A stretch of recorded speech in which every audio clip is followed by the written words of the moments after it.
नमस्कार दोस्तों, स्वागत है आपका मेरे चैनल कॉमिक्स लाइफ में।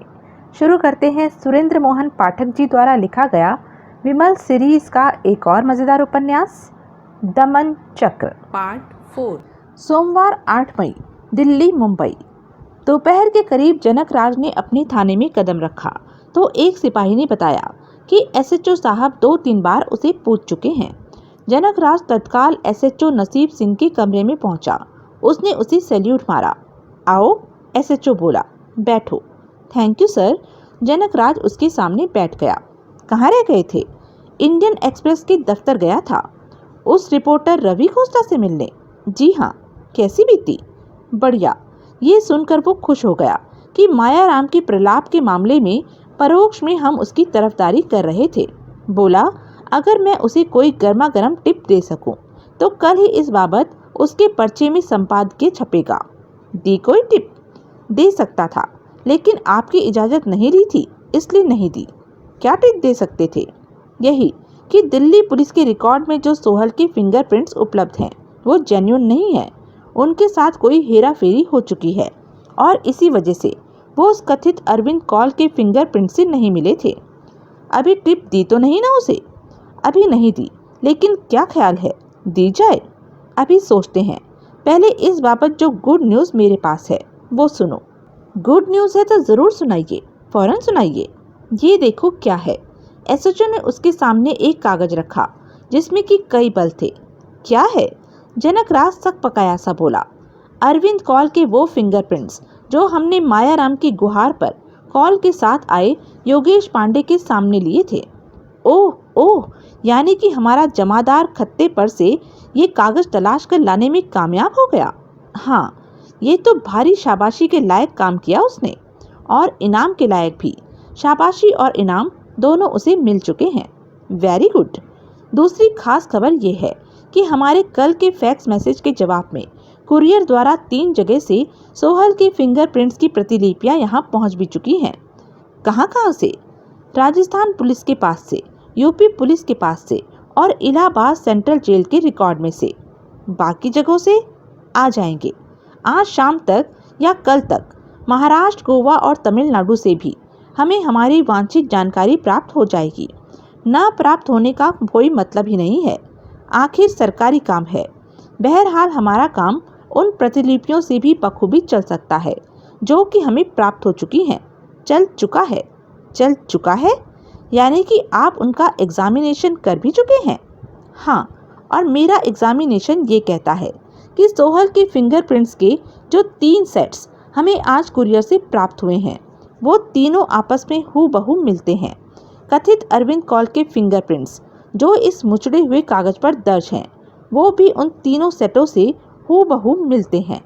इसका तो साफ मतलब हुआ कि वो सफ़ेद पोश बाबू अरविंद कौल ही सोहल था। फाइनल बात अभी हम बाद में करेंगे। पहले तुम बताओ, कल हेडक्वार्टर पर क्या हुआ? पंजाब पुलिस के भेजे सोहल के फिंगरप्रिंट से क्या हेडक्वार्टर में उपलब्ध फिंगरप्रिंट्स मिलते पाए गए थे? जरा भी नहीं मिलते पाए गए थे। मैं हेडक्वार्टर्स वाले फिंगरप्रिंट्स की एक और प्रतिलिपि ले आया हूँ, आप खुद मिलान करके देख लीजिए। एसएचओ ने मिलान किया और खुद तस्दीक की कि वो दोनों सेट आपस में नहीं मिलते थे। फिर उसने उन्हें बारी बारी से उन 3 सेटों से मिलाया जो उस रोज कुरियर से वहां पहुंचे थे, तो पाया कि पंजाब पुलिस वाले प्रिंट्स उन 3 सेटों में से हर किसी से मिलते थे, लेकिन दिल्ली पुलिस वाले प्रिंट्स किसी से नहीं मिलते थे। आखिरकार एसएचओ ने मैग्नीफाइंग ग्लास नीचे रख दिया और अपनी बारीक पड़ताल का नतीजा अपने माथहत पर उजागर किया। इसका तो साफ मतलब हुआ, जनकराज तनिक उत्तेजित स्वर में बोला, कि हमारे वाले प्रिंट्स के साथ छेड़खानी की गई है। छेड़खानी क्या? एसएचओ बोला। अब तो निर्विवाद रूप से साबित हो गया है कि हमारे पुलिस हेडक्वार्टर में भी सोहल का पांडे और शुक्ला जैसा ही कोई हिमायती बैठा है जिसने उसकी खातिर उसके फिंगरप्रिंट्स रिकॉर्ड में से उड़ा दिए और उनकी जगह पता नहीं किसके फिंगरप्रिंट्स वहां रख दिए। ये तो गंभीर मामला है। उसकी तफ्तीश हमारे उच्च अधिकारी करवाएं या न करवाएं वो उनकी मर्जी है, लेकिन जो कुछ इस वक्त हमारे सामने है वो भी कोई कम गंभीर मामला नहीं है। अब हमें यकीनी तौर पर मालूम है कि वो बाबू अरविंद कौल ही मशहूर इश्तहारी मुजरिम सोहल था जिसकी बाबत उसका गैलेक्सी का एम्प्लॉयर शुक्ला तो अंधेरे में रहा हो सकता था, लेकिन वो योगेश पांडे जो इतना बड़ा सरकारी अफसर है, सब कुछ जानता था। वो शुरू से जानता था कि कॉल कोई विस्थापित कश्मीरी ब्राह्मण नहीं, सोहल था। इस लिहाज से कोई बड़ी बात नहीं कि हेडक्वार्टर से सोहल के फिंगरप्रिंट्स तब्दील करवाने के पीछे भी उसी का हाथ हो, सोहल की हिमायत की खातिर। जाहिर है इतना बड़ा सरकारी आदमी एक इश्तिहारी मुजरिम का हिमायती क्यों कर बन गया? कोई तो वजह होगी। बहरहाल हमारा उस पर इल्जाम ये है कि उसने जानते बूझते सोहल को यहाँ से रिहा करवाया। उसने अपने रुतबे और रसूख का बेजा इस्तेमाल करके बकायदा हमारी आंखों में धूल झोंक कर हमें मायाराम की सोहल की बाबत दाद फरियाद को नज़रअंदाज करने के लिए मजबूर करके एक इश्तिहारी मुजरिम को रिहा कराया और फरार हो जाने में उसकी मदद की। अपना ये केस हम अपने एसीपी के सामने रखेंगे। अगर उसने इस मामले में कोई पहल की तो बढ़िया, लेकिन अगर हर किसी ने योगेश पांडे के रुतबे के रौब में आकर मामले को दबाने या रफा दफा करने की कोशिश की तो हमारी अपने उच्च अधिकारियों से बाहर जाने की मजाल तो नहीं हो सकेगी। लेकिन तब हम इस तमाम किस्से की एक गुमनाम टिप रवि चोपड़ा को ही नहीं, मुकम्मल प्रेस को दे देंगे और फिर पुलिस की जो फजीहत होगी उसका भरपूर तमाशा देखेंगे। खतरनाक कदम है साहब। हमारे उच्च अधिकारियों ने पांडे की खबर लेने में कोई कोताही की तो उठाना पड़ेगा। पांडे की बाबत एक और बात मालूम हुई है जनाब। वो क्या? एसपी दुबे साहब, जो कि नारकोटिक्स कंट्रोल ब्यूरो के चीफ हैं, योगेश पांडे के ससुर हैं। सत्यानाश, ये तो वही मसल हो गई कि करेला और नीम चढ़ा। जनक राज ने सहमति में सिर हिलाया। और क्या खबर है? और खबर कोविल हाउसिंग कॉम्प्लेक्स से है। क्या? नीलम, कॉल की बीवी, कल से सुमन वर्मा के फ्लैट पर अपने बच्चे के पास वापस नहीं लौटी है। कमाल है, कहाँ चली गई होगी वो? क्या पता। वहाँ की निगरानी करते हमारे आदमियों से कोई कोताही तो नहीं हुई। ऐसा तो नहीं कि वो आके चली गई हो या वो फ्लैट में ही हो और उसके लौटने की उन्हें खबर ही ना लगी हो। नो सर, ऐसा नहीं हो सकता। एसएचओ कुछ क्षण सोचता रहा और फिर बोला, अभी एक आध दिन और हम नीलम के लौट आने का इंतजार करेंगे। उसके बाद हम उस लड़की सुमन वर्मा को थामेंगे और उसी से कबुलवाएंगे कि नीलम कहाँ है। ओके? Yes sir. अब जाके एसीपी साहब का पता करो कि वो अभी आए या नहीं, ताकि हम अपनी सारी खोज खबर उनके हुजूर में पेश कर सकें और जान सकें कि वो आगे क्या करते हैं और क्या नहीं करते। Yes sir. झामनानी के करोल बाग के इलाके में स्थित ऑफिस में उसके बाकी के तीनों बिरादरी भाई मौजूद थे। साईं लोगो, झामनानी बोला, हमारा नया धंधा हमारी उम्मीद से बहुत जल्दी वजूद में आने की ओर रफ्तार पकड़ने के लक्षण दिखा रहा है। क्या मतलब होया जी इस बात का? भोगीलाल बोला, आज सुबह ही बड़े साहब रिकियो फिगुएरा ने सिंगापुर से सीधे मेरे से बात की है। उससे मुझे मालूम हुआ है कि हेरोइन की हमारी पहली खेप आइंदा 2 या 3 दिनों में ही मुंबई पहुंचने वाली है। मुंबई? ब्रजवासी सकपकाया। यहाँ नहीं? नहीं, बड़ा साहब कहता है कि कराची से मुंबई हेरोइन पहुंचाने का उनका सेफ रूट शुरू से बना हुआ है। हमें डिलीवरी उधर ही मिलेगी। वहां से दिल्ली हेरोइन लाने का इंतजाम हमें खुद करना होगा। ऐते कोई गल ना हुई, पवित्र सिंह भुनभुनाया। मैनू पक्का मालूम है कि गुरबख्श लाल को डिलीवरी दिल्ली विच मिलती सी। उसका सप्लाई का सोर्स वो नहीं था जो हमारा है। वो हेरोइन ईरान से या थाईलैंड से मंगवाता था, जहाँ की रेट भी ज़्यादा लगता था और जहाँ की हेरोइन की प्योरिटी की भी गारंटी नहीं होती थी। साईं लोगों, भाई और रिकियो फिगुएरा की शय की वजह से हमें वो हेरोइन मिलेगी जो कि नंबर 4 कहलाती है और जो 99% प्योर और अनकट होती है, और भाव लगेगा $48,000 फी किलो का। रुपयों में के भाव होया जी ये? भोगीलाल बोला, आज की डॉलर की कीमत के हिसाब से कोई 20 लाख रुपया। पहले तो, ब्रजवासी बोला, देसी मार्केट में खुदरा सेल करने पर प्योर अनकट हेरोइन का 1 करोड़ रुपया खड़ा होता था। अब क्या हाल है? वडी, अब भी यही हाल है नहीं, 1 करोड़ ही खड़ा होगा 1 किलो हेरोइन का। वधिया, पवित्र सिंह संतोषपूर्ण स्वर में बोला। कितना माल आ रिया है? भोगीलाल बोला, फिलहाल 6 किलो, झामनानी बोला, जिसकी 1 करोड़ 20 लाख रुपए की पेमेंट हमें एडवांस में करनी पड़ेगी। मुंबई में? ब्रजवासी बोला, आइंदा मुंबई में डिलीवरी पर, लेकिन इस पहली बार दिल्ली में मेरी खास दरख्वास्त पर। कबूल हो गई दरख्वास्त? हाँ, झूलेलाल की कृपा से हो गई कबूल। सिंधी भाई, माल की डिलीवरी की बाबत भी दरख्वास्त करनी थी कि वो दिल्ली में हो। की थी साईं, की थी, लेकिन वो दरख्वास्त कबूल नहीं हुई नी। माल की डिलीवरी मुंबई में लेकर उसे दिल्ली लाने का हमें अपना इंतजाम करना होगा। जोखम का काम है। बड़ी साईं, ड्रग्स का तो सारा धंधा ही जोखम का काम है नी। साईं लोगों, है कोई गैर कानूनी धंधा तुम्हारी निगाह में जिसमें कि जोखम नहीं है? सिंधी भाई ठीक कह रिया है, भोगीलाल बोला। ठीक ते कह रिया है वीर मेरा, पवित्र सिंह बोला, लेकिन अब ये समझाए तो सही कि साडा माल मुंबई तो दिल्ली किस तरह आएगा। समझाता हूँ साईं, समझाता हूँ, झामनानी बड़े सब्र के साथ बोला। पहले मैं साईं लोगों को एक और बात समझाता हूँ। क्या? ब्रजवासी बोला।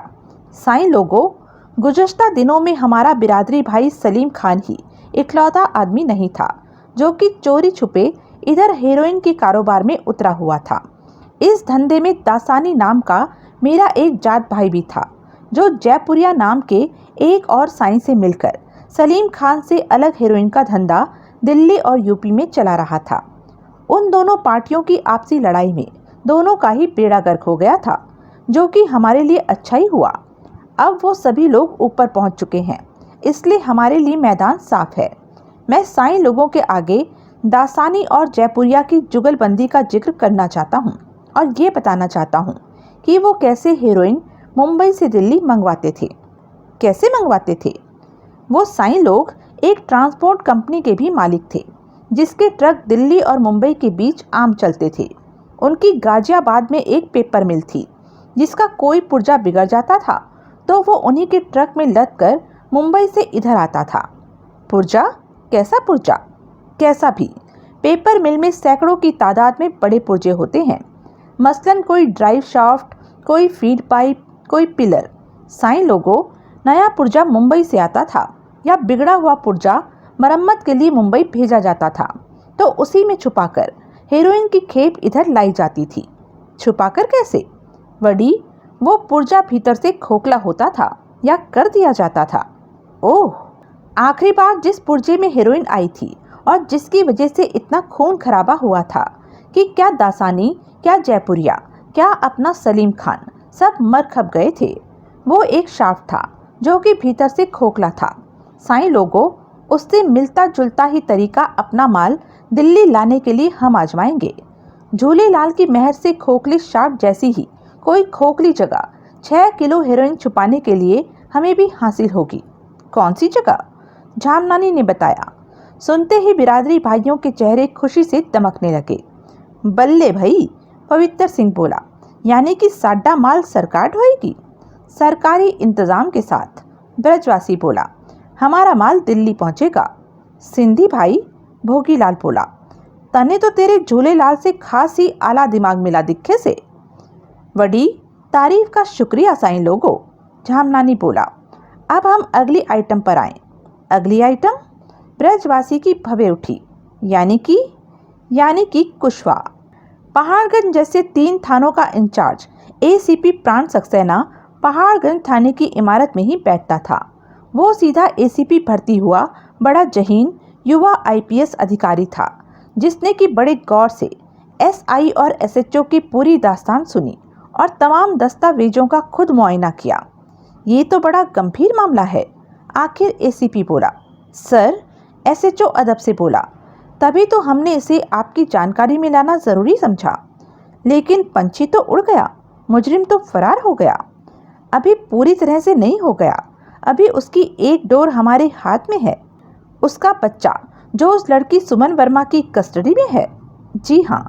गुड, उस लड़की पर कड़ी नज़र रखी जा रही है सर।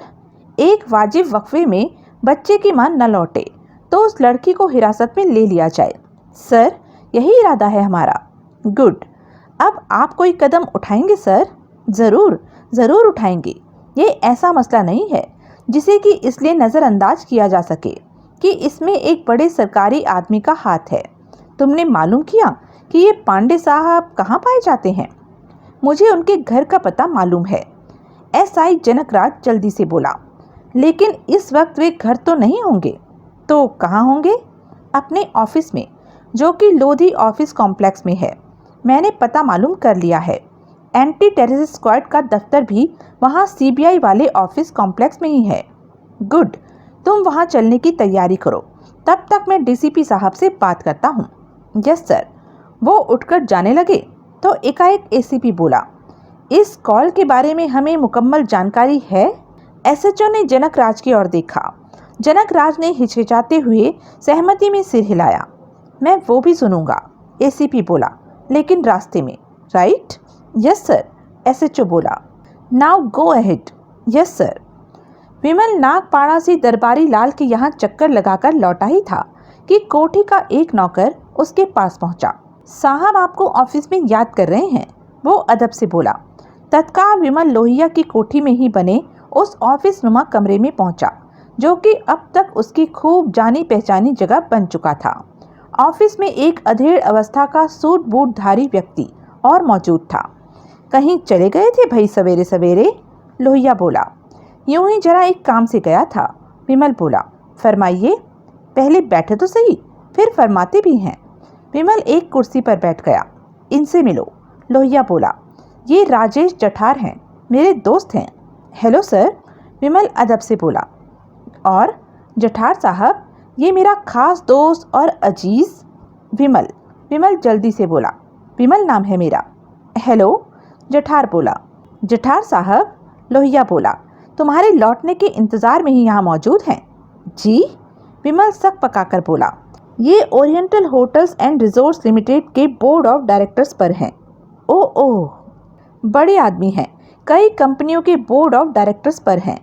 उनमें से एक कंपनी इत्तेफाक से मेरी भी है। आई सी, ये मेरे जिगरी दोस्त हैं। ओरिएंटल के बारे में जो कोई भी सवाल कल तुम मेरे से पूछ रहे थे, वो सब तुम निसंकोच इनसे पूछ सकते हो। विमल हिचकिचाया। तुम्हारी जुबान से निकली हर बात इनके पास भी उतनी ही महफूज होगी जितनी कि मेरे पास। इसे मेरा आश्वासन ही नहीं, मेरी गारंटी भी जानो। ऐसा है तो मेरा पहला सवाल तो महेश दांडेकर के बारे में ही है, जो कि ओरिएंटल का मौजूद एमडी है और जो सुना है कि बहुत कड़क आदमी है। कड़क आदमी से क्या मुराद है तुम्हारी? जठार बोला। साफ बोलूं? हाँ भाई, दुरुस्त जवाब चाहते हो तो साफ तो बोलना ही पड़ेगा। हल्का आदमी है, ढका छुपा मवाली है तो ऐसा ही। पढ़ा लिखा है? मामूली।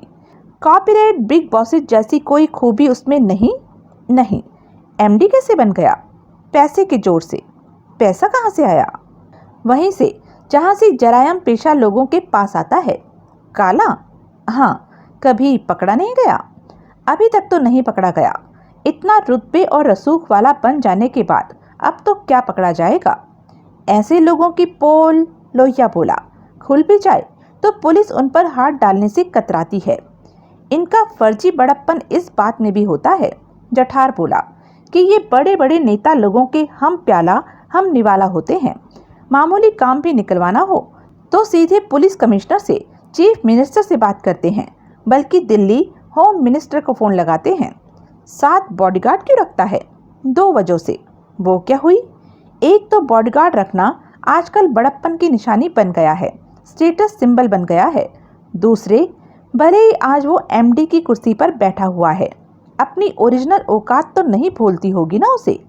अभी कल तक वो जिनके साथ काले धंधे करता था, क्या पता उनमें से कितनों के साथ उसने यारमारी की होगी। होटल सी व्यू पर जो ओरिएंटल ने कब्जा किया है, उसकी नौबत क्यों कर आई? क्या अकेले दांडेकर के किए ही ऐसा हो गया? नहीं, ऐसे काम हमेशा बोर्ड ऑफ डायरेक्टर्स की मीटिंग में वोटिंग से होते हैं। अब ये बात दीगर है कि जिस बात में दांडेकर की दिलचस्पी दिखाई दे, उसमें उसकी चंपी करने को बेताब डायरेक्टर लोग उसके हक में बिना सोचे समझे हाथ उठा देते हैं। जो कदरन गैरतमंद होते हैं, जो एमडी की मुखालफत करके अपने आप को सिंगल आउट नहीं करना चाहते, वो वोटिंग के वक्त गैर हाजिर हो जाते हैं। आई सी। लेकिन सी व्यू के टेक ओवर के वक्त ऐसी नौबत नहीं आई थी। वो होटल मवालियों के कब्जे से निकल पाता, ऐसी मंशा तकरीबन सब डायरेक्टर्स की थी। ऐसी नौबत पहले कभी क्यों ना आई। राज बहादुर बखिया की दहशत की वजह से वो बहुत कड़क मवाली था। उससे हर कोई खौफ खाता था। सारी मुंबई उसके नाम से थर थर कांपती थी। वो चाहता तो वैसे ही होटल का मालिक बन बैठता, जो मुखालफ करता उसकी लाश का पता न लगने देता। लेकिन उसने इतनी धांधली नहीं की थी। बाजरिया सुवेगा इंटरनेशनल ओरिएंटल में उसके 20% शेयर थे। इतने से मेजॉरिटी नहीं बनती, लेकिन उसका खौफ ऐसा था कि उसकी मुखालफत में खड़ा होने की हिम्मत करने वाला कोई नहीं था। लिहाजा बखिया से ओरिएंटल का एक तरह से ये खामोश करार था कि कोई होटल पर उसके कंट्रोल को चैलेंज नहीं करेगा। कागजात में वो होटल का चेयरमैन और मैनेजिंग डायरेक्टर होगा और उसके रुतबे को कोई डायरेक्टर विरोध नहीं करेगा। करेगा तो मरेगा। एग्जैक्टली। बखिया की बात क्या हुआ? कुछ भी ना हुआ। वक्ती तौर पे हमने चैन की सांस ली, लेकिन जल्दी ही उसकी खाली गद्दी पर उस जैसे ही एक दूसरे मवाली इकबाल सिंह ने कब्जा कर लिया। फिर इकबाल सिंह एकाएक कहीं गायब हो गया तो गद्दी व्यास शंकर गजरे नाम के एक और मवाली की मिल्कियत बन गई। अब गजरे की मौत के बाद कंपनी की, बल्कि यूं कहो कि गजरे की गद्दी का कोई दावेदार सामने नहीं आया, तो होटल को हमने अपने काबू में कर लिया। ये तो एक जायज़ और माकूल कदम हुआ। इसमें दांडेकर की किसी जाति दिलचस्पी का कोई दखल तो ना हुआ। ये तो बोर्ड ऑफ डायरेक्टर्स की हामी पर एक मुनासिब कदम उठाया उसने। अभी तो ऐसा ही जान पड़ता है, लेकिन ये खुसर पुसर बरकरार है कि दांडेकर के इस कदम में कोई पोल जरूर है। कहीं वो बखिया तो नहीं बनना चाहता? होटल पर काबिज होकर कंपनी की ताकत को अपनी ताकत तो नहीं बनाना चाहता? जठार कुछ क्षण खामोश रहा, फिर हिचकिचाता हुआ बोला, एक बात है जो उसकी इस मंशा की तरफ इशारा हो सकती है, बशर्ते कि वो सच हो। क्या बात? विमल उत्सुक भाव से बोला। खुसुर पुसुर ये भी हो रही है कि कंपनी के भूतपूर्व सिपा सलार श्याम डोंगरे का कत्ल उसने करवाया है। इस बाबत आप क्या ख्याल है? भाई, उसके कत्ल का स्टाइल तो गैंग किलिंग जैसा ही था। अब आगे जो नतीजा निकालना हो खुद निकालो। ओरिएंटल को सोहल का कोई खौफ नहीं। सोहल? जिसकी वजह से कंपनी उजड़ी, जो कंपनी के 3 बड़े मेहनतों की मौत की वजह बना? मेरे ख्याल से तो नहीं। वजह? कंपनी पर उसकी कोई दावेदारी सामने नहीं आई है और होटल पर उसकी दावेदारी की कोई बुनियाद ही नहीं है। सोहल कंपनी को खत्म बताता है। कंपनी ही खत्म हो गई तो कौन उसे होटल पर काबिज बने रहने देगा? ओह, पता नहीं कैसे उस शख्स ने सोच लिया था कि वो कंपनी के निजाम पर काबिज हुए बिना होटल पर काबिज हो सकता था। लोहिया ने विमल की तरफ यूं देखा जैसे खुद वो भी उससे, सोहल से वही सवाल कर रहा हो। शायद इसलिए विमल ने भी जैसे सोहल की तरफ से ही सफाई दी, क्योंकि उसे ये मालूम नहीं था कि असल में होटल सी व्यू कंपनी की मिल्कियत नहीं था। ये हो सकता है, जठार बोला। होटल पर कब्जा जमा लेने के बाद अब ओरिएंटल का क्या इरादा है? कम से कम होटल चलाने का इरादा तो नहीं है। पहला इरादा तो उसे ऑफिस कॉम्प्लेक्स बनाने का है। ऑफिस बड़ी बड़ी कंपनियों को लीज पर या आउटराइट सेल पर दिए जा सकते हैं। वो प्रोजेक्ट कामयाब ना हुआ तो इमारत को ही बेच देने का है। शेयर होल्डर्स को ये कबूल होगा? इसका फैसला तो बोर्ड ऑफ डायरेक्टर्स की मीटिंग में वोटिंग से होगा। तमाम फैसले ऐसे वोटिंग से ही होते हैं। जाहिर है, ऐसा ही नियम है। टोटल डायरेक्टर्स कितने हैं? 15। सभी दांडेकर का हुक्का भरते हैं? ऐसा तो नहीं है। यानी कि उसके पेश किए सभी प्रस्ताव पास नहीं हो जाते। सभी तो नहीं हो जाते। आखिर कई मामलों में डायरेक्टर्स ने शेयर होल्डर्स की भलाई भी देखनी होती है। अलबत्ता इतना ज़रूर है कि कुछ डायरेक्टर्स खुलकर दांडेकर की मुखालफ में हाजिरी लगवाना पसंद नहीं करते। वो या तो वोट देते नहीं या वोटिंग के वक्त उठ के चले जाते हैं। हर मीटिंग में तमाम डायरेक्टर्स मौजूद होते हैं? नहीं, लेकिन इतने ज़रूर मौजूद होते हैं कि कोरम कॉल हो जाए। बाकी डायरेक्टर्स कैसे हैं? दांडेकर जैसे ही? मैं कैसा हूँ? मुझे अपना जवाब मिल गया। यानी कि ओरिएंटल होटल्स मवालियों की ही जमात नहीं है। नहीं है। होटल के भविष्य के बारे में आम राय क्या है? वो जो दांडेकर की है, या कुछ ऐसे भी हैं जो उसे होटल ही देखना चाहते हैं? ऐसे भी हैं जो उसे होटल ही देखना चाहते हैं। मैं भी उनमें से एक हूँ। सुवेगा के ओरिएंटल में 20% शेयरों की इस वक्त क्या पोजीशन है? अभी कोई पोजीशन नहीं। अभी उन शेयरों का कोई दावेदार सामने नहीं आया। आएगा तो क्या होगा?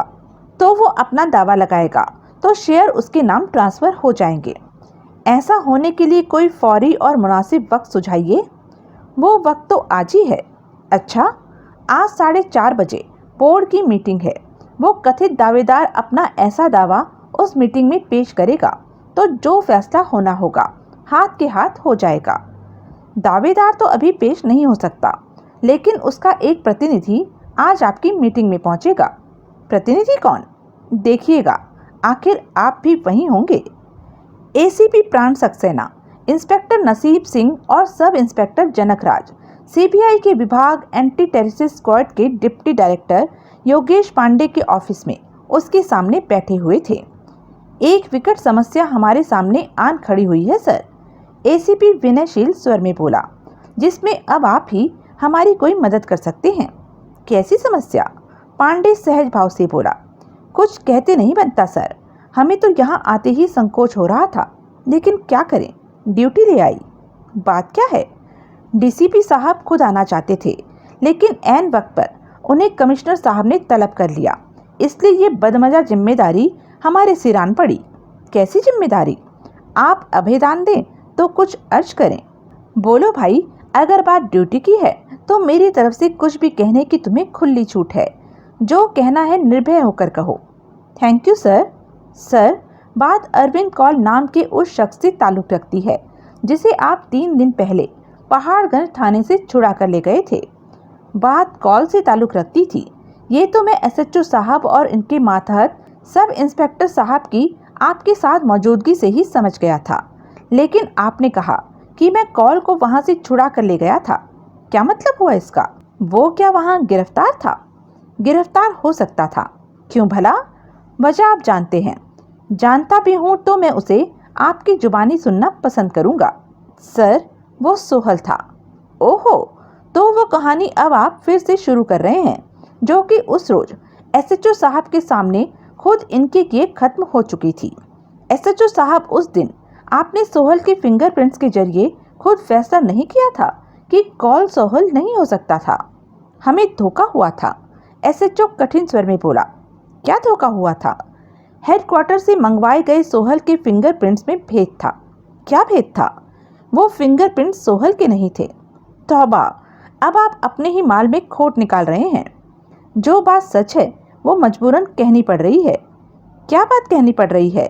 ये कि पुलिस हेडक्वार्टर के रिकॉर्ड में कोई हेरा फेरी कर गया। जी हाँ। आप साबित कर सकते हैं कि ऐसा हुआ है? जी हाँ। योगेश सकपकाया। उसने घूर कर एसएचओ को देखा। एसएचओ विचलित न हुआ। कीजिए, पांडे चैलेंज भरे स्वर में बोला। जरूर, एसीपी बोला। अभी, लेकिन पहले मुझे कॉल की बाबत एक आध सवाल पूछने की इजाज़त दीजिए। कहिए, क्या कहना चाहते हैं? वो आपका दोस्त है? हाँ। कैसे बना? कैसे बना क्या मतलब? कैसे बनते हैं दोस्त? मेरा मतलब है वो आपसे कब मिला, कहाँ मिला, कैसे मिला? भाई, कुछ अरसा पहले दिल्ली में ही एक दोस्त ने मिलवाया था। दोस्त का नाम? वो तो मुझे याद नहीं। आपको अपने दोस्त का नाम याद नहीं? भाई, मेरा मतलब है ये याद नहीं कि कौन से दोस्त ने मिलवाया था। ये तो याद होगा कि कहाँ मिलवाया था। राह चलते मिलवाया था, अपने घर मिलवाया था, आपके घर मिलवाया था, या कॉल के घर मिलवाया था। इन बातों का मकसद क्या है? मकसद है, तभी तो सवाल है सर। क्या मकसद है? आप जवाब देंगे तो वो खुद उजागर हो जाएगा। मेरा जवाब है कि मुझे ये सब याद नहीं। जिससे जिगरी यारी हो उसके बारे में ऐसी बातें भूलती तो नहीं सर। जिगरी यारी किसने कहा? सर, जिसे आपकी सिफारिश पर कोविल हाउसिंग कॉम्प्लेक्स में फ्लैट किराए पर मिला हो, जिसका आपकी सिफारिश पर दिल्ली में राशन कार्ड और ड्राइविंग लाइसेंस बना हो, जिसको आपकी सिफारिश पर गैलेक्सी के मालिक मिस्टर शुक्ला ने अपने यहाँ अकाउंटेंट की नौकरी दी हो, जिसकी बीवी का आम आपके दौलत खाने पर आना जाना हो, जो कभी थाने जाता हो तो आपको साथ लेकर जाता हो, तो वो आपका जिगरी यार ही तो कहलाएगा।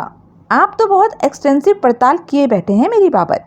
कॉल की बाबत आपकी पड़ताल करने की तो हमारी मजाल नहीं हो सकती। पांडे खामोश रहा। कॉल कश्मीरी ब्राह्मण था। सोपोर से विस्थापित होकर दिल्ली आया था। वहां उग्रवादियों ने उसका घर बार और टिम्बर यार्ड जला डाला था। उसके परिवार के सारे सदस्यों को, माँ को, बाप को, भाई को, बहनों को मार डाला था और वो खुद भी बुरी तरह से जख्मी हुआ था। ये तमाम बातें आपको किसने बताई? भाई, कॉल ने ही बताई। और कौन बताता? सर, ये बातें सच तो नहीं है। क्या? हमने बहुत ऊंचे लेवल पर जेके स्टेट की पुलिस से संपर्क किया था। यहाँ एसीपी ने साफ झूठ का सहारा लिया। जनाब, उधर से तो ऐसे किसी वाकये की तस्दीक नहीं हुई। सोपोर कोई बहुत बड़ी जगह नहीं। एक ही फैमिली के तमाम मेंबरान के साथ इतना बड़ा वाकया हो गया हो तो इसे तो वहाँ के बच्चे बच्चे की जुबान पर होना चाहिए था। लेकिन सोपोर में तो ना कोई किसी अरविंद कॉल को जानता है और ना कोई ऐसे किसी वाकये से वाकिफ है। इसका क्या मतलब हुआ? आप बताइए। इसका एक ही मतलब हो सकता है कि कॉल ने मेरे से झूठ बोला। वजह होगी कोई।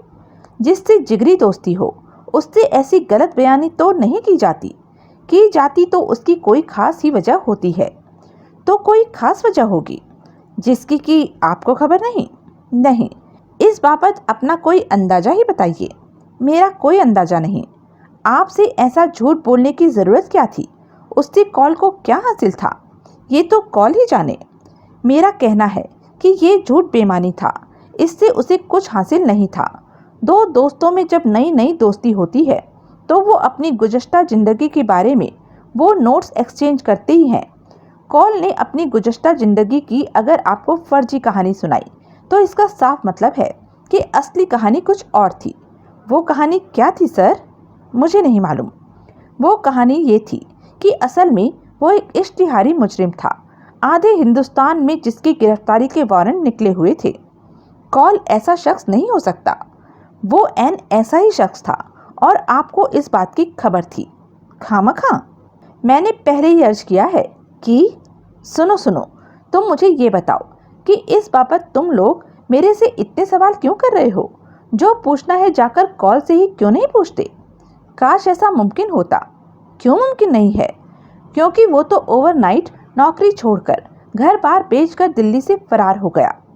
अगर बात कॉल की हो रही है तो वो फरार नहीं हो गया, दिल्ली छोड़कर चला गया। ऐसा करना क्या गुनाह है? यूं आनन फानन वो भी क्या गुनाह है? वो दिल्ली से बेजार था। कश्मीर की हालत सुधर रहे थे, इसलिए वापस अपने होम टाउन लौटने का वो तमन्ना ही था। होम टाउन यानी कि सोपोर? हाँ, लेकिन मैंने अभी अर्ज किया है कि साबित हो चुका है कि वहाँ से उसका कुछ लेना देना नहीं। आगे ये अर्ज करना चाहता हूँ कि सोपोर का तो उसने रुख भी ना किया। वो तो उसकी उल्टी दिशा में गया। वो तो मुंबई गया। कमाल है। पांडे कुछ क्षण विचारपूर्ण मुद्रा बनाए खामोश रहा और फिर बोला, तुम लोग अब ये साबित कर सकते हो कि कॉल सोहल था? जी हाँ। कैसे? बताइए इंस्पेक्टर साहब। एसएचओ ने फिंगरप्रिंट्स की तमाम प्रतिलिपियां निकालकर मेज पर रखी और उनसे संबंधित अपनी थ्योरी को एक्सप्लेन किया। इंस्पेक्टर साहब, सुन चुकने के बाद पांडे बोला, मैं कबूल करता हूँ कि आपने बहुत मेहनत की है फिंगरप्रिंट्स के इस गोरख धंधे पर। मैं ये भी कबूल करता हूँ कि यूँ आप साबित करने में कामयाब हो गए कि पुलिस हेडक्वार्टर में सोहल के जो फिंगरप्रिंट्स उपलब्ध हैं वो असली नहीं हो सकते। लेकिन इससे ये कैसे साबित हो गया कि कॉल सोहल है? कैसे साबित न हुआ? एसएचओ तनिक आवेशपूर्ण स्वर में बोला, ये फिंगरप्रिंट्स वो सिलवटों से भरे कागज को एक उंगली से ठकठकाता हुआ बोला, कॉल के हैं जो थाने में आपके सामने मैंने लिए थे और ये सोहल के पंजाब, यूपी और राजस्थान से प्राप्त हुए फिंगरप्रिंट से मिलते हैं। फिर ये कैसे साबित न हुआ कि ये सिलवटों भरा कागज वही कागज है जिस पर आपने मेरी मौजूदगी में कॉल के फिंगरप्रिंट्स की छाप ली थी? जी, कैसे साबित हुआ? एसएचओ के मुंह से बोल न फूटा। वो हकबकाया सा कभी पांडे की तरफ तो कभी अपने एसीपी की तरफ देखने लगा। सर, ये वही कागज है। एसीपी बोला, ये वही कागज है जो पहले खो गया था और जिसे बड़ी शिद्दत से इंस्पेक्टर साहब ने वापस तलाश करवाया है। क्या सबूत है? पांडे बोला कि जो कागज खोया था वही वापस बरामद हुआ है। इंस्पेक्टर साहब सबूत हैं, ये उस कागज को पहचानते हैं। कैसे पहचानते हैं? कौन सा खास शिनाख्ती निशान है इस कागज पर? क्या इस पर इंस्पेक्टर साहब की साइन है? क्या इस पर मेरे साइन हैं? क्या इस पर कॉल के साइन हैं? क्या इस पर किसी और गवाह के साइन हैं? सर, एसएचओ फिर आवेशपूर्ण स्वर में बोला, इस कागज पर अहम तरीन शिनाख्ती निशान ये है कि इस पर सोहल की उंगलियों की छाप है। जरूर होगी, लेकिन इसका क्या सबूत है कि ये वही कागज है जिस पर कॉल के फिंगरप्रिंट्स उतारे गए थे? एसएचओ फिर गड़बड़ाया, ये वो कागज नहीं है। फिर वो कलप कर बोला, तो कौन सा कागज है? आप बताइए। ये वही कागज है, साबित कीजिए। सर, गुस्ताखी की माफ़ी के साथ अर्ज करता हूँ कि आपका इस बात से इनकार करना कि ये वो कागज नहीं है अपने आप में सबूत है कि आप सोहल की हिमायत के लिए कुछ भी कर सकते हैं। मैं भी तुम्हारी गुस्ताखी को, जो कि वाकई गुस्ताखी है, माफ़ करते हुए कह रहा हूँ कि मैं किसी सोहल को नहीं जानता। मैं कॉल को जानता हूँ, जो कि मेरा दोस्त है, और दोस्त के लिए दोस्त कुछ भी कर सकता है। लेकिन ये कागज कुछ साबित नहीं करता। चोर बहकाने के लिए तुम ऐसी 100 फर्जी कागज तैयार कर सकते हो। कैसे कर सकते हैं? जब कॉल भाग गया तो? सुनो, कैसे कर सकते हो। ये फिंगरप्रिंट्स जो तुम मुझे दिखा रहे हो, ये सब असल डॉक्यूमेंट की प्रतिलिपियां हैं, जेरोक्स कॉपियां हैं, ठीक? जी हाँ। आज की तरक्की के ज़माने में कॉपी से कॉपी बनाना मुश्किल काम है? जी नहीं। तुम एक ऐसी कॉपी बनाकर उसको गुच्छा मुच्छा करके कागज के बल निकालकर उसे सीधा कर लो और ये दावा करने लगो कि ये तो वो कागज है जिस पर मेरे सामने कॉल के फिंगरप्रिंट्स लिए गए थे। तो ये क्या मुश्किल काम हुआ? नहीं हुआ।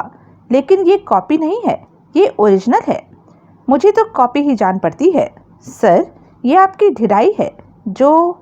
इंस्पेक्टर पांडे इस बार बोला तो उसके स्वर में कोड़े जैसी फटकार थी। Now you are exceeding your limit. भूल गए हो कि कहाँ बैठे हो और किससे मुखातिब हो। SHO गड़बड़ाया।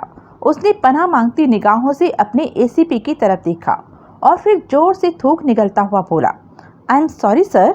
Yes, be so sir. ACP बोला, मैं भी इंस्पेक्टर नसीब सिंह की तरफ से माफ़ी मांगता हूँ और आपसे दरख्वास्त करता हूँ कि आप मेरी सुने। आप एक आखिरी बात मेरी सुने। आखिरी बात है तो बोलो। पांडे अपेक्षाकृत नम्र स्वर में बोला, मैं कबूल करता हूँ कि जेरोक्स कॉपी अगर बहुत उम्दा हो तो उसमें और ओरिजिनल में फ़र्क करना मुहाल होता है। नंगी आंखों से ये स्थापित करना मुहाल है कि ये सिलवटों वाला कागज़ ओरिजिनल डॉक्यूमेंट है, ना कि जेरोक्स कॉपी। लेकिन आप जानते हैं कि इसके वैज्ञानिक परीक्षण से ये बात साबित की जा सकती है कि ये ओरिजिनल डॉक्यूमेंट है, क्योंकि जेरोक्स की स्याही में और उस स्याही में जिससे इंस्पेक्टर साहब ने कॉल की उंगलियों की छाप ली थी, फ़र्क होना लाजमी है। एक बार यह स्थापित हो जाने के बाद कि ये डॉक्यूमेंट ओरिजिनल है, इसको नकारना आसान नहीं होगा। इसलिए आसान नहीं होगा क्योंकि ये शाश्वत सत्य है कि इस पर सोहल की उंगलियों के निशान हैं, और सोहल की उंगलियों के निशान हमें या किसी को भी सोहल की सहायता के अलावा और किसी तरीके से हासिल नहीं हो सकते। कोई तरीका आपकी निगाह में हो तो बताइए। आगे बढ़ो। सर, ये अब पूर्णतः स्थापित है कि हमारे हेडक्वार्टर के रिकॉर्ड में उपलब्ध सोहल के फिंगरप्रिंट्स के साथ किसी ने हेरा फेरी की है। वो हेरा फेरी कराने के लिए रिकॉर्ड क्लर्क को उकसाने वाला या तो कोई सोहल का जिगरी और हिमायती हो सकता है या सोहल खुद हो सकता है। अब जबकि हेरा फेरी उजागर हो चुकी है तो क्या रिकॉर्ड क्लर्क से ये कबूलवा लेना बहुत मुश्किल काम होगा कि उसने वो काम किसकी शय पर किया था। फिर उस लीड को ट्रेस करते हुए चोर की मां तक पहुंचना क्या बहुत मुश्किल काम होगा। और ये कि किसी बात से इनकार करना या उससे मुकर जाना आसान होता है। मुकरने वाला अगर रसूख वाला आदमी हो तो उसकी जुबान पकड़ना बहुत मुश्किल काम होता है।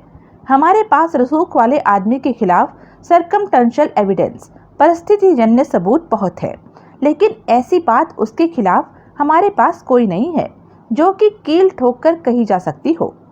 रसूख वाला आदमी परिस्थितिजन्य सबूतों को नकार कर उनका डंक निकाल सकता है, लेकिन प्रेस ऐसी बातों को दोनों हाथों से लपकती है। जो इल्जाम इस घड़ी हम लगाने में असमर्थ हैं, वो जब सारे भारत के अखबार चिल्ला कर लगाएंगे तो ना तो वो चिल्लाती आवाज़ बंद करना मुमकिन होगा और ना ही कान बंद कर लेने से कुछ हासिल होगा।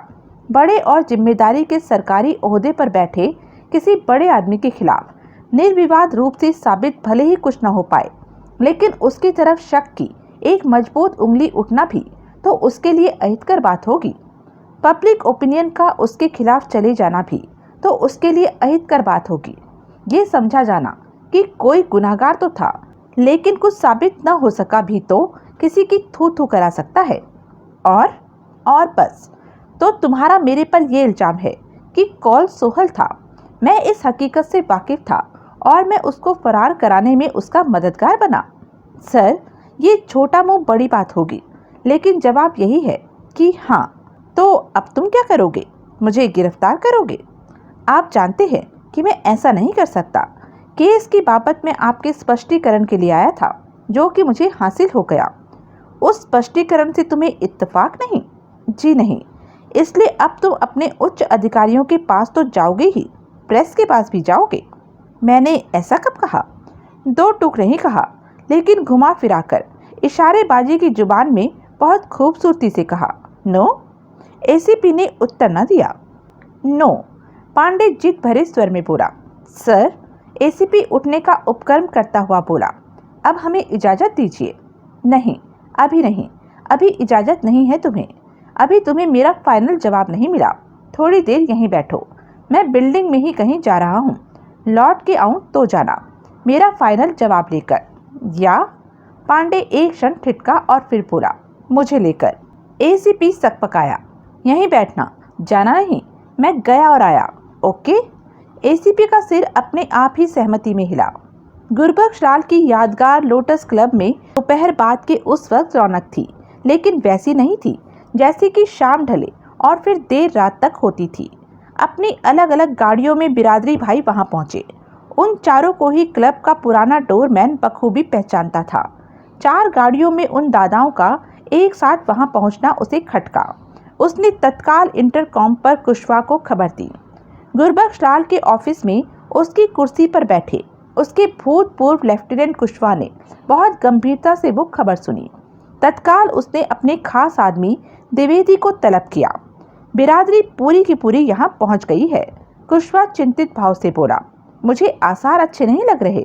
उनकी यहाँ मौजूदगी के दौरान तुमने भी यहाँ मेरे पास ही मौजूद रहना है, हथियारबंद और चौकन्ना।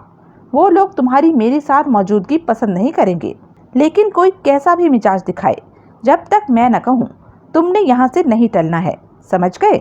समझ तो गया, द्विवेदी चिंतित भाव से बोला। लेकिन आपके ख्याल से क्या यहाँ दिन दहाड़े कोई खून खराबे की नौबत आ सकती है? कुछ नहीं कहा जा सकता। वो चारों ऐसे ही लाल साहब के बिरादरी भाई नहीं थे। सब घिसे हुए दादा हैं, जो करना होता है बेखौफ करते हैं, किसी अंजाम की परवाह किए बिना करते हैं। मेरे से वो सब खफा है और गाहे बगाहे अपनी नाराजगी जाहिर करते भी रहते हैं, लेकिन ऐसे टीम बनाकर वो पहले यहाँ कभी नहीं आए। अगर हम पहले ही पुलिस को खबरदार कर दें तो? अभी नहीं, अभी हम उनका मिजाज भापेंगे और फिर ज़रूरत समझेंगे तो पुलिस को खबर करेंगे। मैं ज़रूरी समझूंगा तो अपने पाँव के करीब मौजूद वो बटन दबा दूंगा जिससे नज़दीकी पुलिस स्टेशन पर घंटी बजती है। फिर पुलिस खुद ही यहाँ पहुँच जाएगी। लाल साहब के बाद ये इंतज़ाम आपने बहुत उम्दा किया है। वो सब छोड़ो, बाहर जाके देखो कि वो लोग तफरीहन यहाँ पहुँचे हैं या मैं ही उनका निशाना हूँ। अगर दूसरी बात ठीक हो तो उन्हें अदब से यहाँ लेके आना। लेकिन उसने फिर चेतावनी दी, यहाँ से टलना नहीं। ठीक, और वो कितने भी बड़े मवाली क्यों ना हो, ज़रूरत पड़ने पर उनके खिलाफ हथियार का इस्तेमाल करने से न चूकना। आगे जो होगा देखा जाएगा। वो यहाँ हथियार इस्तेमाल करने की जुर्रत करेंगे? बोला ना, जो होगा देखा जाएगा। अब वक्त खराब न करो। तत्काल द्विवेदी वहाँ से रुखसत हुआ। 5 मिनट बाद वो चारों बिरादरी भाइयों के साथ वहाँ लौटा तो कुशवाहा ने उठकर उनका इस्तकबाल किया। वेलकम, वो बोला। आज तो चींटी के घर भगवान आ गए। बड़ी बातें बनाना तो, जामनानी मुस्कुराता हुआ बोला। कोई अपने कुशवाहा से सीखे नहीं। बिराजिए। चारों विशाल ऑफिस टेबल के सामने अगल बगल बैठ गए। द्विवेदी मेज के पीछे कुशवाहा के करीब दीवार से लगकर खड़ा हो गया। उसने बड़े सहज भाव से अपना दायां हाथ अपने कोट की बाहरी जेब में सरका लिया। झामनानी ने नेत्र सिकोड़कर द्विवेदी की तरफ देखा और फिर अपने बगल में बैठे ब्रजवासी को कोहनी मारी। ब्रजवासी का सिर हौले से सहमति में हिला। कैसे आना हुआ साहबान? कुशवा बोला। वडी यूं ही चले आए नहीं, झामनानी बोला। देखने आए कि अपना कुशवा गुरबख्श लाल के ऑफिस में उसकी कुर्सी पर बैठा कैसा सजता है। क्या देखा? वडी यही देखा नहीं कि तू तो बहुत जल्दी फिट हो गया इस ऑफिस में। अब तो उस कर्मा मारे गुरबख्श लाल को कोई याद भी नहीं करता। नहीं, ऐसी कोई बात नहीं। यहाँ सब लाल साहब को याद करते हैं और बड़ी शिद्दत से उनकी कमी महसूस करते हैं। मैं यहाँ की नहीं, दिल्ली के अंडरवर्ल्ड की बात करता हूँ। नहीं, जहाँ की तेरा लाल साहब उतना ही याद किया जाता है जितना कि कोई कमेटी वालों के हाथों मरा खुजली मारा कुत्ता याद किया जाता है। ऐसी कोई बात नहीं, और मेरी प्रार्थना है कि आप लाल साहब के खिलाफ ऐसे अल्फाज न इस्तेमाल करें। यानी कि ब्रजवासी बोला, तुम्हें आज भी लाल साहब की कद्र है और हमेशा रहेगी। वो मेरे लिए पिता तुल्य थे। मेरी कोई औकात है या थी तो लाल साहब की वजह से है। फिर भी सोहल का साथ दिया, बिरादरी का साथ छोड़ा, बिरादरी की मुखालफत करके सोहल का सगा बना। ये बात लाल साहब की मौत के इतने महीनों बाद दोहराना बेमानी है। फरीदाबाद में लाल साहब की कोठी पर नए साल की रात को जो कुछ हुआ था वो ना आप भूले हैं ना मैं भूला हूँ। तब के हालात ये थे कि जो कोई भी सोहल के खिलाफ जाता वो ठौर मारा दिया जाता। जब आप लोगों को अपनी जान प्यारी थी तो क्या मुझे नहीं थी? हमने, पवित्र सिंह बोला, सोल का साथ नहीं दिता था। क्यों नहीं दिया था? क्योंकि आपको ऐसी कोई ऑफर नहीं हुई थी। होती तो आप में से किसी की मजाल ना होती सोहल की ऑफर को ठुकराने की। जैसे भोगीलाल बोला, थारी ना हुई थी? बिल्कुल, अच्छी वकालत कर रहे हो भैया सोहल की। ब्रजवासी बोला। वडी उसने तेरे को ऑफर दी, झामनानी बोला। हमें धमकी दी। ऐसा क्यों? वजह उसी को मालूम होगी। कभी मौका लगे तो पूछिएगा। वडी तेरे को नहीं मालूम?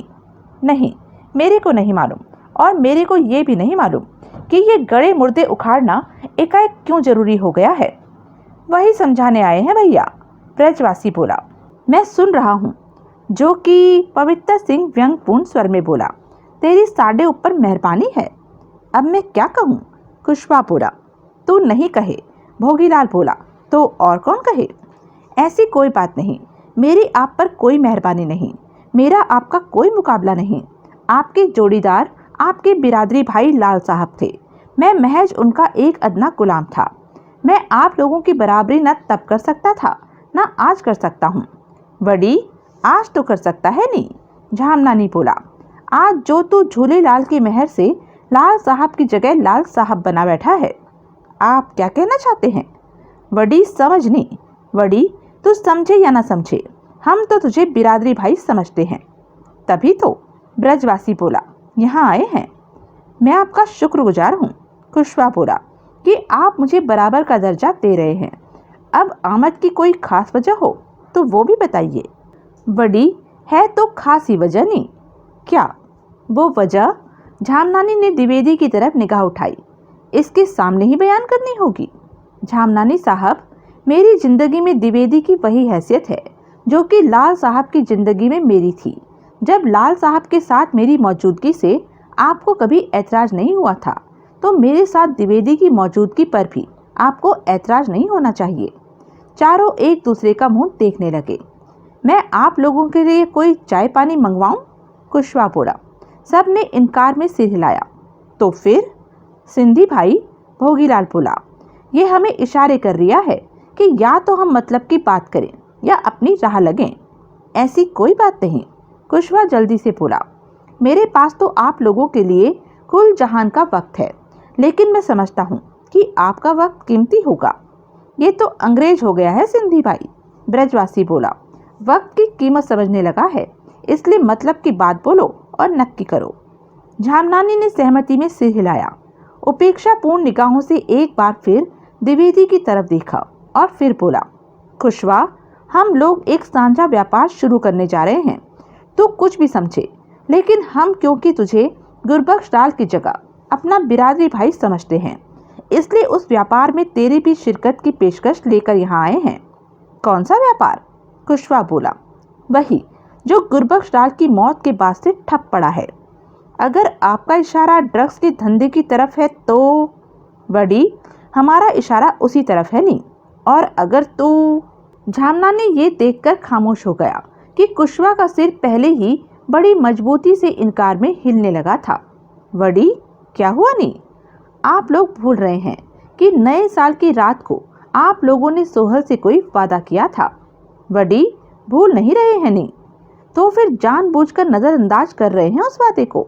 इस बात को भी नजरअंदाज कर रहे हैं कि उस वादे की वजह से ही आप लोगों की उस रात जान बख्शी हुई थी। आप सबने वादा किया था कि आप ड्रग्स के धंधे के करीब नहीं फटकेंगे। सलीम खान ने भी वादा किया था, ब्रजवासी बोला। सोहल ने उसका क्या उखाड़ लिया था? जिंदा रहता तो उखाड़ लेता। उसकी खुशकिस्मती थी कि वैसी नौबत आने से पहले ही वो अपने अल्लाह को प्यारा हो गया था। अरे हकीकत ये है, भोगीलाल बोला, कि तन्ने बेरा ही ना था कि सलीम भाई ड्रग्स के धंधे में था। होता तो तू सोहल का खबरची किप का वाकूफ खबर कर चुका होता। तेरी पेश न चली, पवित्र सिंह बोला। नहीं तो तू कित्थे चुगलखोरी तो बाजान वाला सी। साला विभीषण, ब्रजवासी तिरस्कारपूर्ण स्वर में बोला। आपको? द्विवेदी सख्ती से बोला। कुशवा साहब के साथ गाली गलौज की जुबान इस्तेमाल करने का कोई अख्तियार नहीं। झुल्ली लाल, झामनानी माथा थामता हुआ बोला। वडी, कितने बुरे दिन आ गए हैं नी बिरादरी के। अब तो उस पर कुत्ते भी भौंकने लगे हैं। आप मुझे एक कुत्ता कह रहे हैं? वडी, कुत्ते को कुत्ता नहीं कहेंगे तो और क्या कहेंगे नी? द्विवेदी का चेहरा कानों तक लाल हो गया। जेब में पड़ी रिवॉल्वर पर उसकी उंगलियां कस गई। उसने फरियाद करती निगाहों से कुशवा की तरफ देखा। वडी, उधर क्या देखता है नी?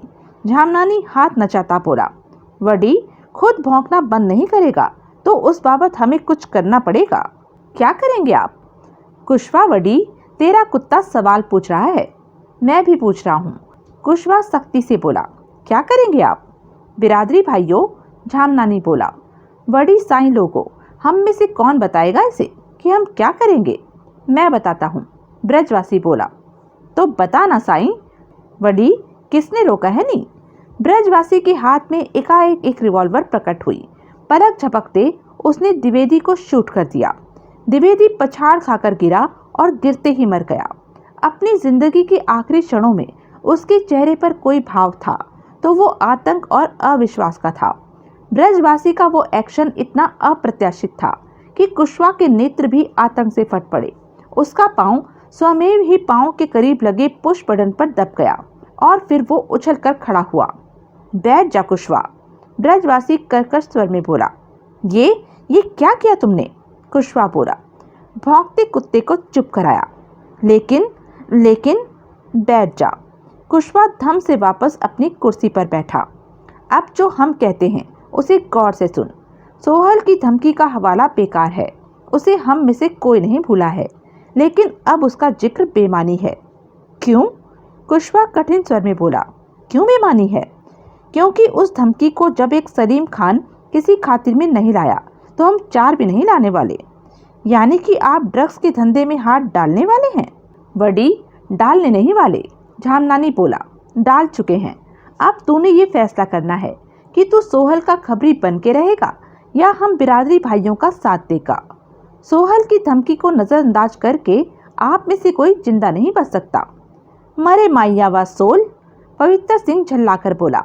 ओए, तब हमें उसने इसलिए डरा धमका लिखता सी क्योंकि वो ताजा गुरबख्श लाल का खून करके हटिया सी और वो हम सब की तरफ स्टेन गन ताने था। बिल्कुल ठीक, ब्रजवासी बोला। तब हमारा वादा मरता क्या ना करता वाली किस्म का था। यानी कि, कुशवा बोला, आप लोगों ने तब सोहल की शर्त की झूठी हामी भरी थी। ओए चल, यही समझ ले, झूठी हामी भरने वाले से सोहल का वादा था कि वो लाल साहब से भी बुरी मौत मरेगा। साहबान, आप लोग ये खामा ख्याली छोड़ दें कि सोहल आपकी करतूतों को नज़रअंदाज कर देगा। वो अपने वादे पर खरा नहीं उतरेगा। खरा उतरने के लिए सलामत रहेगा तो खरा उतरेगा ना? ससुरा वो ही जाने है मारना, भोगीलाल बोला। और कोई ना जाने है? मैं इस बात का एक ही जवाब दे सकता हूँ के जवाब देवे है। विनाश काले विपरीत बुद्धि बेकी माइये वेनु।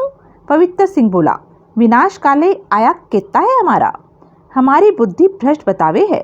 भोगीलाल बोला, सोहल ठीक कहता था। कुशवा धीरे से बोला, वड़ी क्या कहता था नी? झामनानी बोला, यही कि वादा खिलाफी आप लोगों की फितरत थी। उसकी खौफ ने आप लोगों को एक वादा करने पर मजबूर किया था। खौफ का साया हटते ही आप लोग शेर हो जाएंगे और अपनी मनमानी पर उतर आएंगे। कितना सही पहचाना था उसने आप लोगों को। सब एक साथ हंसे। उसने कुछ और भी कहा था जो आप भूल गए जान पड़ते हैं। वडी और क्या कहा था नी? झामनानी बोला, उसने कहा था कि अगर किसी ने उसके साथ वादा खिलाफी की तो उसे खबर भी नहीं होगी कि वो प्रेत बनकर उसके सिरहाने खड़ा होगा। उसे उसकी वादा खिलाफी की सजा देने के लिए, उसकी जिंदगी पर अपना दावा पेश करने के लिए, ऐसा करने के लिए वाको दिल्ली आना होगा। भोगीलाल बोला, सिंगल फेयर खर्च के। ब्रजवासी बोला, रिटर्न टिकट लेकर आएगा तो रिटर्न फेयर बेकार जाएगा, क्योंकि जहां हम उसकी वापसी कराएंगे, झामनानी बोला, वहां के लिए भाड़ा नहीं खर्चना पड़ता। कुशवा ने एक आहासी भरी और बोला, मुझे अफसोस है कि अफसोस न कर साई, फैसला कर, दो टूक फैसला कर, तू हमारे साथ है या हमारे साथ नहीं है। मैं आपके साथ हूँ, लेकिन सवाल अगर ड्रग्स के धंधे की बाबत है तो बड़ी उसी की बाबत है नहीं। तो मेरा जवाब है कि उसमें मैं ना आपके साथ हूँ ना हो सकता हूँ। नतीजा जानता है क्या होगा? ब्रजवासी मृत द्विवेदी की तरफ निगाह डालता क्रूर स्वर में बोला, आप लोग मुझे नतीजे से नहीं डरा सकते। आपकी तरह मैं वादा खिलाफ नहीं बन सकता, भले ही जान चली जाए। पवित्र सिंह बोला, हाँ सरदार जी। कुशवा भर्राए कंठ से बोला, भले ही जान चली जाए। पवित्र सिंह ने हड़बड़ाकर झामनानी की तरफ देखा। चढ़िया हुआ है, झामनानी बोला, मर के ही अकल आएगी कर्मा मारे को। फिर तो भैया, ब्रजवासी बोला, तैयार हो जा, राम नाम सत्य है के लिए। कुशवा ने आंखें मूंद ली। ब्रजवासी के हाथ में थमी रिवॉल्वर ने आग उगली। कुशवा अपनी कुर्सी पर ढेर हो गया। उसकी बंद आंखें हमेशा के लिए बंद हो गई। तभी एकाएक ऑफिस का दरवाजा खुला। सब ने चिहुक कर पीछे देखा। एक वर्दीधारी सब इंस्पेक्टर भीतर कदम रख रहा था। पांडे अपने बॉस और एंटी टेररिस्ट स्क्वाड के डायरेक्टर जगदीप कनौजिया के ऑफिस में उसके सामने बैठा था। पुलिस वालों की वहां आमद और उससे ताल्लुक रखता तमाम वाकया वो अपनी बॉस के सामने दोहरा चुका था। सर, आखिर में वो बोला, अब मुझ पर यह इल्जाम है कि मैं न सिर्फ एक इश्तिहारी मुजरिम का दोस्त, मददगार और किसी हद तक आश्रयदाता था, बल्कि मैंने अपने रुतबे और सरसूख का बेजा इस्तेमाल करके पुलिस की आंखों में बकायदा धूल झोंककर उसे फरार हो जाने का मौका दिया।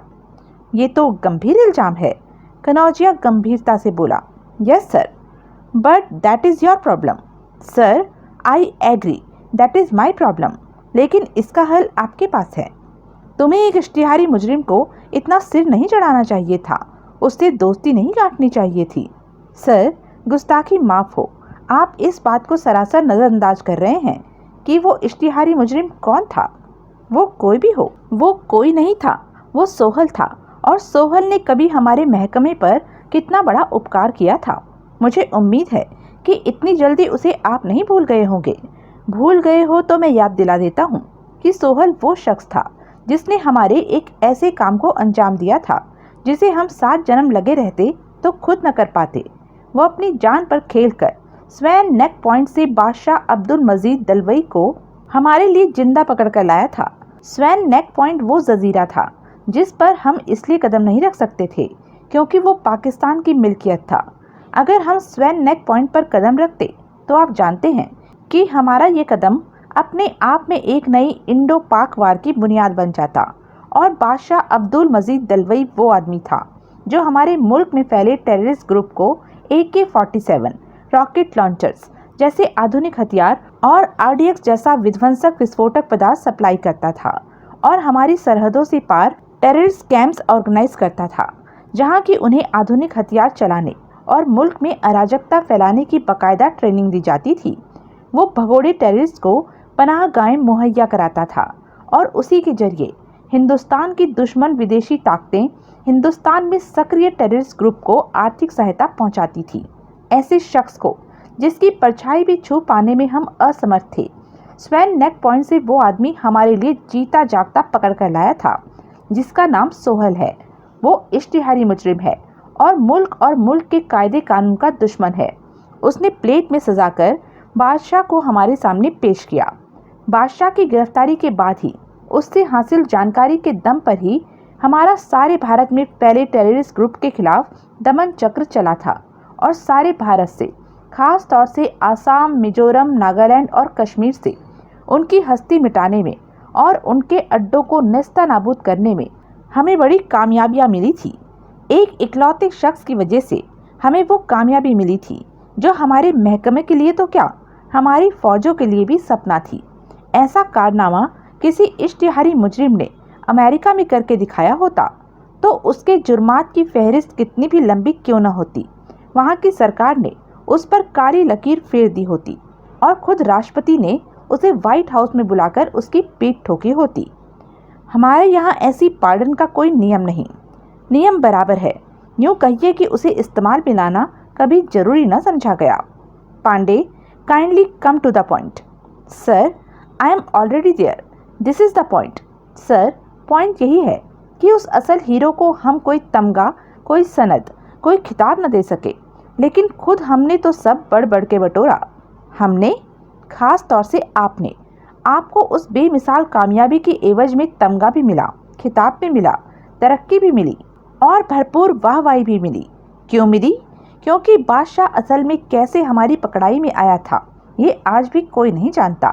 आज भी यही स्थापित है कि हमारे महकमे के आला अफसरान ने अपनी कमाल की सूझबूझ और बहादुरी से उस नामुमकिन काम को मुमकिन करके दिखाया। मैं वो शख्स था, सोहल ने बादशाह को जिसके हवाले किया था और जो मैक्सिमम सिक्योरिटी में बादशाह को मुंबई से दिल्ली लेकर आया था। आप ये पसंद करेंगे कि आज ये पर्दाफाश हो कि बादशाह की गिरफ्तारी में असल में हमारा कोई योगदान नहीं था? ऐसा तो नहीं होना चाहिए, हरगिज़ नहीं होना चाहिए।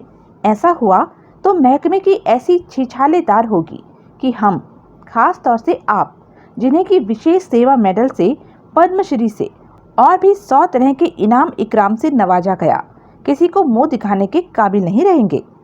लेकिन ऐसा होगा क्यों कर? क्या तुम अपना मुंह खोलोगे? अगर चॉइस होगी तो नहीं खोलूँगा। क्या मतलब? Sir, one thing will lead to other. तुम्हारा मतलब है कि तुम्हारी गिरफ्तारी से ऐसी नौबत आ सकती है कि तुम्हें जबरन अपना मुंह खोलना पड़ सकता है? Yes sir. तौबा, ये क्या झमेला खड़ा कर दिया तुमने? क्या ज़रूरत पड़ी थी तुम्हें उस मामूली क्रिमिनल का तरफदार बनने की? ज़रूरत थी सर, वक्त की ज़रूरत थी, वक्ती जज्बात की ज़रूरत थी। क्या ज़रूरत थी? सर, मुझे अफसोस है कि जैसे मेरे महकमे ने एहसान फरामोश बन के दिखाया, वैसे मैं न कर सका। मैं इस हकीकत से न उबर सका कि सोहल ने हमारी बेमिसाल खिदमत की थी, जिसके बदले में हमें नहीं तो मुझे कुछ करना चाहिए था। इसलिए उसकी जो मदद मुझे मुमकिन दिखाई थी वो मैंने की। एक मामूली क्रिमिनल की? सर, वो मामूली क्रिमिनल नहीं था, वो हालात का सताया हुआ एक ऐसा काबिल रहम शख्स था जिसे उसके बुरे वक्त ने जबरन क्राइम की राह पर धकेला था।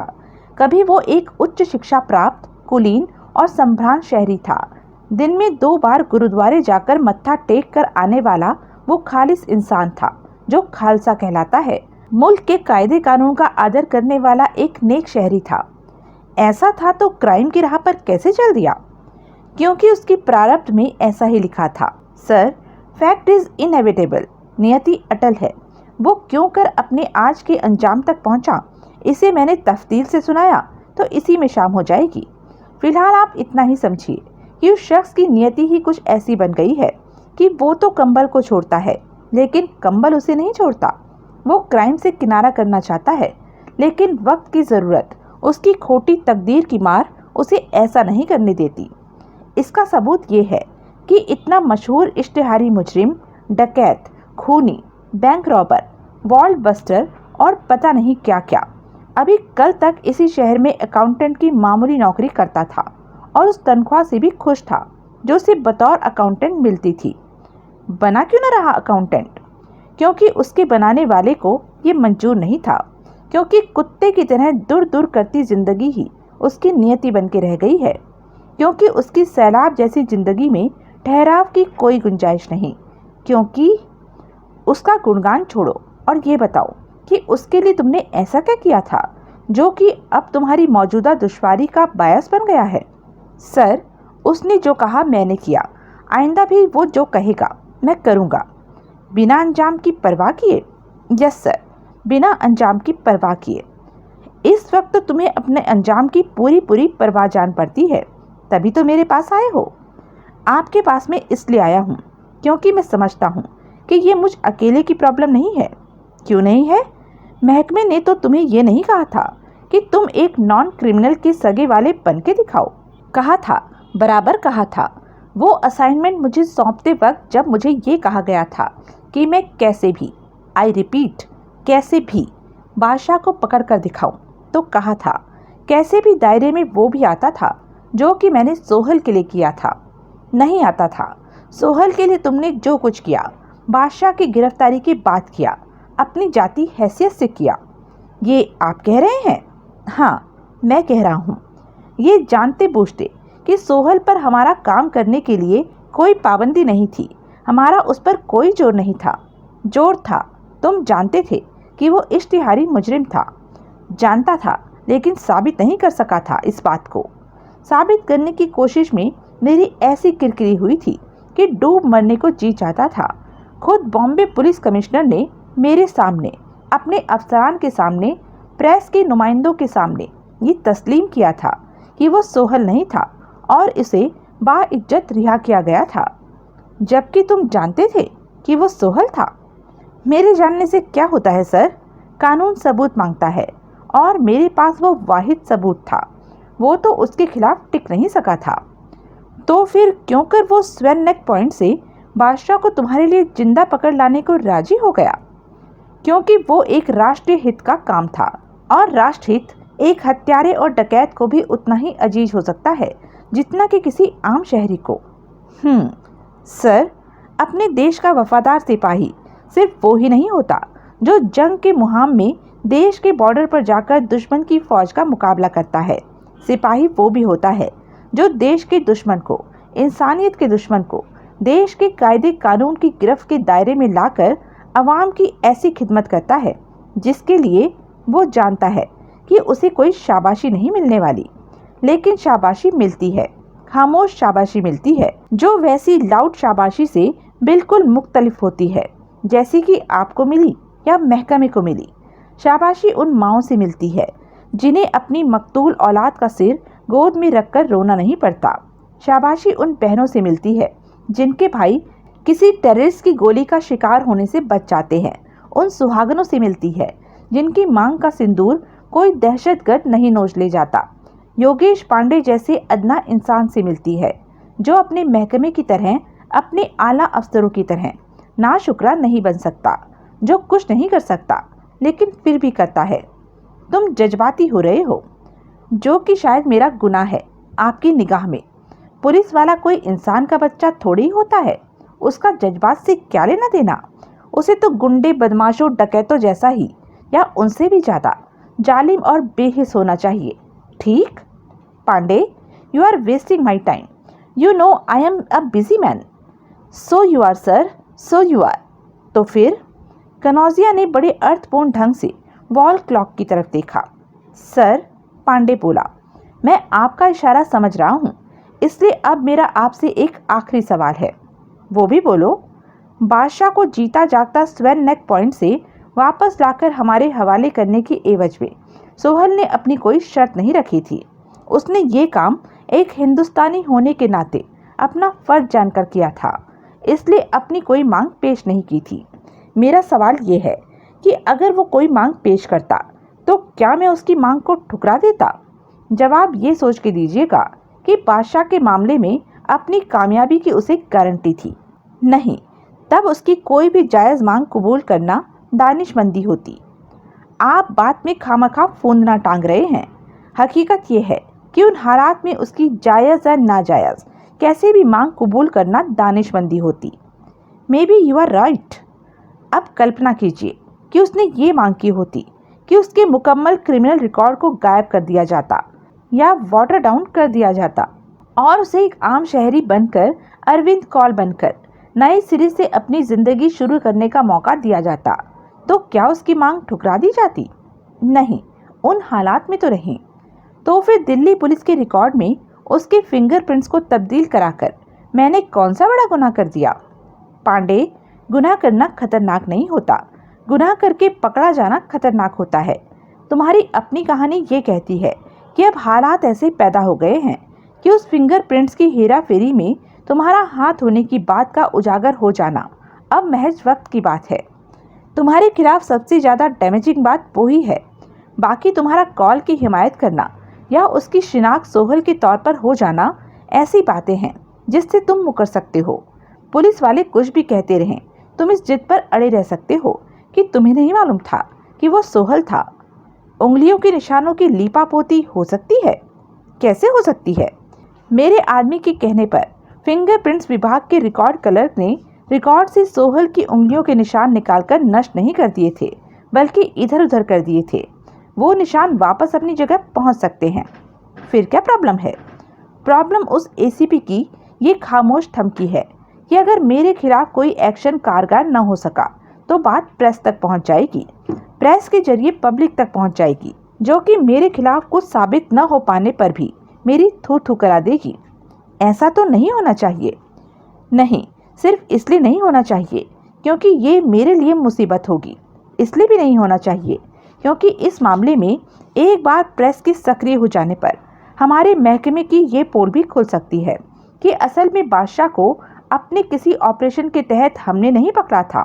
वो एक मामूली क्रिमिनल द्वारा, एक ऐसे क्रिमिनल द्वारा हमारे मुकाबले में जिसकी सहलियत न होने के बराबर थी, हमें डिलीवर किया गया था।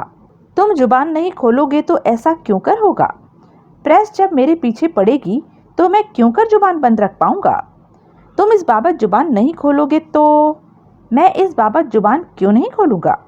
कनौजिया ने घूर कर उसे देखा। पांडे ने बेखौफ उससे निगाह मिलाई। पांडे, कनौजिया सख्ती से बोला, तुम वही कह रहे हो जो मैं समझ रहा हूँ? मैं नहीं जानता सर। पांडे मासूमियत से बोला कि आप क्या समझ रहे हैं? तुम खूब जानते हो कि Pandey, this is blackmail. Pandey खामोश रहा। मौन भी स्वीकृति का लक्षण होता है। मैं आप जितना ज्ञानी नहीं सर। कनौजिया खामोश रहा। कितनी ही देर ऑफिस में मुकम्मल सन्नाटा छाया रहा। सर, आखिरकार पांडे ने ही जुबान खोली। वो लोग मेरे जवाब का इंतजार कर रहे हैं। फिंगरप्रिंट्स को यथापूर्व स्थिति में पहुंचाना होगा। कनौजिया निर्णायक स्वर में बोला। इससे बतौर सोहल कॉल की शिनाख्त फेल नहीं हो जाएगी, लेकिन फिर भी ये काम ज़रूरी है क्योंकि तभी वो फाइलिंग क्लर्क सेफ रह सकता है, आगे तुम्हारा आदमी सेफ रह सकता है और आगे तुम सेफ रह सकते हो। Yes sir. बात का प्रेस तक पहुंचना रोकना होगा। इस बाबत बिल्कुल टॉप से हुक्म हो जाएगा, लेकिन हुक्म अदूली आजकल आम बात है, इसलिए अतिरिक्त सावधानी की ज़रूरत होगी। अतिरिक्त सावधानी? तुमने काफ़ी अरसे से कोई लंबी छुट्टी नहीं ली। एक लंबी छुट्टी की दरख्वास्त दो और आज ही रात या बड़ी हद कल तक फैमिली को लेकर ऐसी किसी दूर दराज जगह के लिए निकल जाओ जहाँ की प्रेस की तुम तक पहुँच ना हो सके। ओह, कर सकोगे? करना ही पड़ेगा। ठीक, अब जाकर अपने ऑफिस में बैठो और फर्दर डेवलपमेंट का इंतज़ार करो। Yes sir. Thank you sir. तो यह थी अब तक की कहानी। आगे की कहानी जानने के लिए बने रहें मेरे साथ। और हाँ, मेरे चैनल को लाइक, शेयर और सब्सक्राइब करना ना भूलें। और कमेंट करके ज़रूर बताएं कि यह वीडियो आपको कैसा लगा। धन्यवाद।